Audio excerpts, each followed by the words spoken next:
ஒரு டொமேட்டோ ரசம் ஒரு தக்காளி ரசம் எப்படி வைக்கிறதுன்னு பார்க்கலாமா? இதுக்கு பருப்பெல்லாம் ஒன்றும் தேவையில்லை. முதல்ல வெந்நீரில் நான் இங்கே 2 டொமேட்டோஸ் எடுத்து வச்சுருக்கேன்.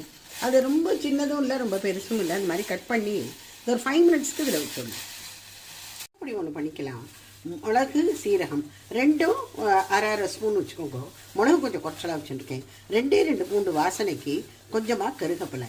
இதை நம்ம மிக்சிலேயோ இல்லை உங்கள்கிட்ட உரல் உலக சின்னதாக இருந்ததுன்னு அதில் போட்டு நம்ம 2 ஒன்றா அது 1 2 சொல்லிக்கலாம். கொஞ்சம் கரகரன்னு அரைச்சிக்கணும். இந்த டொமேட்டோவை வேக வச்சோம் இல்லையா, இது தோலியாக எடுத்துட்டுருக்கோம். இது கையாலேயே போட்டு நல்லா பிசைஞ்சிருக்கும். இதை நல்லா இந்த மாதிரி கையாலேயே நல்லா கசக்கிட்டு இந்த சக்கையெல்லாம் எடுத்து விட்டுருது. இந்த சக்கை தோலி எல்லாத்தையும் தனியாக போட்டு இப்போ ஒரு பாத்திரத்தில் இதை விட்டுக்கலாம். இது டொமேட்டோ வேக விட்ட ஜலம் தான், அதை நான் கொட்டலை, அதையும் வச்சுட்டேன். கல் உப்பு, மஞ்சள் பொடி,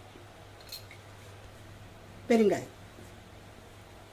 இது புளி ஜலம். சின்னதாக ஒரு நெல்லிக்காய் சைஸ் அளவு புளியை நனைச்சி அதை கரைச்சி வச்சுருக்கேன்.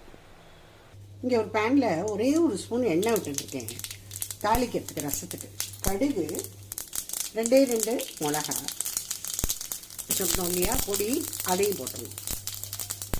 இதை நல்லா ஒரு வருஷம் நல்லா ஃப்ரை பண்ணிட்டுருணும். இப்போ இந்த ரசத்தில் கொட்டிடலாம். இதில் போட்டுடலாம்.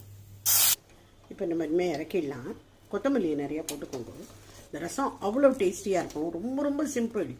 இது நல்ல குழவாதுக்கு சாதம். ரசஞ்சானுங்கும்போது அது கொஞ்சம் குழவாக தான் இருக்கணும் சாதம். அதோடு நீங்கள் இந்த ரசத்தை ஊற்றி சாப்பிட்டீங்கன்னா அவ்வளோ பிரமாதமாக இருக்கும். சூடான சாதத்தை இந்த மாதிரி நல்லா கையால் நல்லா பிசைக்கணும். நிறைய பேர் நீங்கள் பார்த்துட்டு போய் ரசம் சாதம் மோர் சாதம் பிசையும் போது முதல்ல நிறைய பிசைவா, பிசைஞ்சு அதை ஒரு இது மாதிரி ஆக்கிடுவா. அதுக்கப்புறம் தான் அதில் ரசத்தை விட்டுப்பா. நல்லா கலரிட்டு கூட விட்டுக்கலாம். தெளிவாக தான் இருக்கும் ரசம். ஏன்னா நம்ம பருப்பெல்லாம் போடலையே, அதனால் வண்டியாக இருக்காது. கொஞ்சமாக நெய்யையும் ஊற்றி ரசத்துக்கு அப்புறம் நெய் இல்லைன்னா சுரசமாகவே இருக்காது. ரசஞ்சாத்துக்கு எப்போவுமே நல்ல ஃப்ரை, காரசாரமான ஃப்ரை ரொம்ப நல்லாயிருக்கும். நான் இன்றைக்கி வெண்டைக்காய் ஃப்ரை வச்சுருக்கேன். உருளைக்கிழங்கு ரொம்ப அற்புதமாக இருக்கும். கறியே இல்லையா, அப்படியே டவுன் கேர். எனக்கு அப்பெல்லாம் படாமல் இருந்தால் அந்த மாதிரி ஒரு டேஸ்ட் வேறு எதுவுமே கிடையாது. ஸோ பை ஃப்ரெண்ட்ஸ், நீங்கள் எல்லாமே இந்த ரசம் பண்ணி பாருங்கள்.